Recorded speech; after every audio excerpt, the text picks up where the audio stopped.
बिस्मिल्लाहिर्रहमानिर्रहीम। अस्सलाम वालेकुम। शुमाल एचडी न्यूज़ के साथ मैं हूं अमार उल्फत। आपको बताते चले, पाकिस्तान क्रिकेट टीम की हादसाती फतह ने तबसरा निगारों के तबसरे बदल दिए।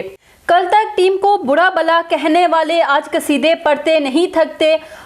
टीम में सियासत और मनपसंदी ना हो तो फ़खर जमान को पहले भी खिलाया जाता तो हालात मुख्तलिफ होते।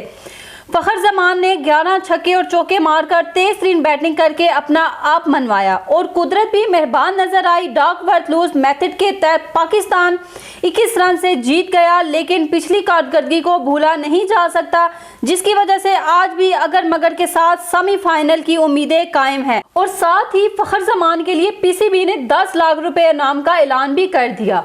आपको एक बार फिर बताते चले, पाकिस्तान क्रिकेट टीम के हादसाती फतह ने तबसरा निगारों के तबसरे बदल दिए।